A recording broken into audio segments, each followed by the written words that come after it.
रातापानी अभयारण्य के लोकार्पण के अवसर पर हमारे माननीय प्रभारी पूर्व उत्तर प्रदेश सरकार के मंत्री संगठन के वरिष्ठ नेता डॉक्टर महेंद्र सिंह जी जोरदार ताली बजा करके उनका अभिनंदन करें। माननीय महेंद्र सिंह जी का इस अवसर पर संगठन महामंत्री माननीय हितानंद जी हमारे पर मौजूद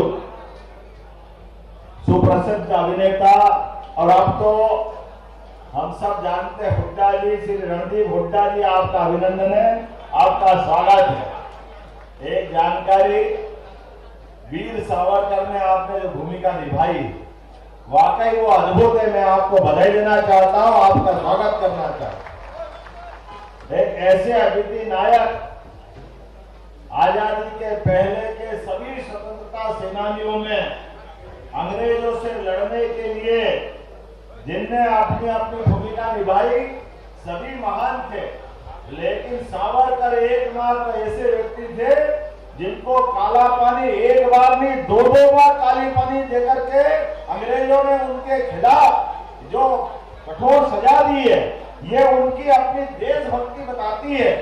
बड़े दुर्भाग्य के साथ कहना पड़ रहा है, कांग्रेस सहित कई सारे लोग आज भी नादानी की बात करते हैं। मुझे इस बात का संतोष है, वीर सावरकर को मूर्तिमंत रूप बना करके पर्दे के ऊपर आपने जीवंत करने का काम किया। मैं आपको बधाई देता हूं, आपका अभिनंदन करता हूं। आज के इस अवसर पर हमारे प्रभारी मंत्री माननीय चेतन कश्यप जी, आपका भी अभिनंदन है। माननीय विश्वास सारंग जी मंत्री, आपका भी अभिनंदन है। माननीय कृष्णा गौड़ जी मंत्री, आपका भी अभिनंदन है। हमारे यहाँ के लोकप्रिय विधायक और पूर्व प्रोटेम स्पीकर माननीय रामेश्वर शर्मा जी, आपका भी स्वागत अभिनंदन है। हमारे एक और विधायक और महामंत्री भगवान दास सवनानी, आपका भी स्वागत अभिनंदन। इस अवसर पर सुनील पचौरी जी, माननीय जिला अध्यक्ष राहुल कोठारी जी, आपका भी जोरदार पूरे मंच का एक बार जोरदार तरीके से स्वागत कर रहे हैं। आज भाषण का क्रम है, हमारे लिए आज का दिन एक विशेष आनंद का है। इसलिए हमारे केवल भोपाल नहीं, भोपाल के आसपास के 3 जिलों के अंदर इस रातापानी अभयारण्य के माध्यम से एक नई इबारत लिखी जाएगी। हमारे लिए भगवान की दया है।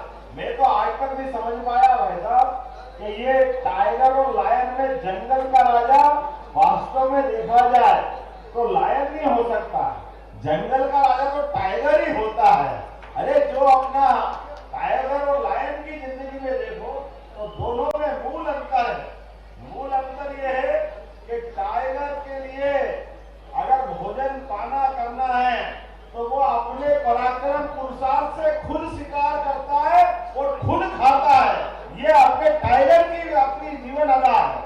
और अपने पूरे एरिया का रोज शाम को 4 बजे बाद अपने 40-45 जितना बड़ा उसका एरिया है, उस एरिया के अंदर लगातार घूमते हुए अपनी खुद की निगरानी में कोई घुसपैठिया तो नहीं आया, उसकी टेरिटरी को कोई चुनौती तो नहीं दे रहा, इतनी चिंता करता है। उसके उल्टे लायन के लिए, लायन की जिंदगी में वो अपने परिवार में विश्वास करते हैं, वो परिवार में अपनी माताओं के साथ रहते हैं।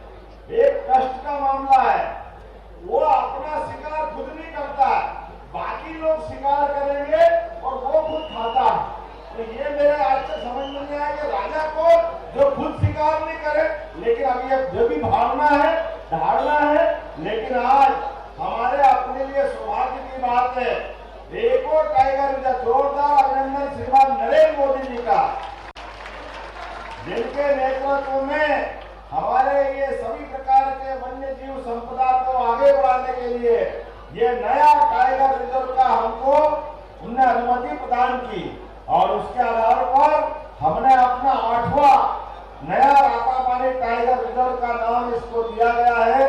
भविष्य में वाकनकर्दी से नाम जोड़ने वाले हैं, जोरदार अभिनंदन करो, जिनके कारण से इसी रातापानी अभयारण्य के अंदर भीमबेटका ये विश्व धरोहर है, जहां 10 लाख 5 लाख साल पहले भी मानव अपनी मनो की कल्पनाओं के आधार पर चित्रकारी कैसी करते हैं उसके प्रमाण यहाँ मौजूद है। लोग तो कहते हैं हो सकता है उस समय भोपाल के आसपास समुद्र रहता हो और समुद्र के अंदर मानव गुफाओं में जो मानव बस्तियां रहती थी उनमें अपनी चित्रकारी की होगी, लेकिन ये जियोलॉजिकल बातें हो सकती है, भूगर्भीय परिवर्तन से कई बदलाव आए होंगे।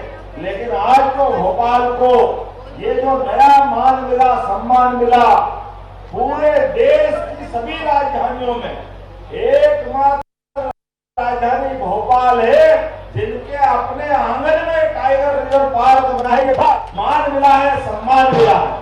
मैं भोपाल वालों को बधाई देता हूँ, देशवासियों को बधाई देता हूँ और 1 वर्ष पूरा होने के अवसर पर सरकार के कामों के साथ हमने कहा अगर टाइगर रिजर्व के माध्यम से अगर भविष्य में रोजगार मिलता है, प्रदेश को मान सम्मान मिलता है, ये जो आनंद और रोमांच का मौका है, ऐसे में इसका उद्घाटन मोटरसाइकिल रैली के साथ होना चाहिए। मुझे इस बात की प्रसन्नता है, हमने अपने इस नए प्रकार के कार्यक्रम में इसी भाव को जोड़ा है कि जो भविष्य में आने जाने के लिए मोटरसाइकिल तो काम आती है, लेकिन हमारे मोटरसाइकिल के माध्यम से भी किसी कार्यक्रम का उद्घाटन हो सकता है।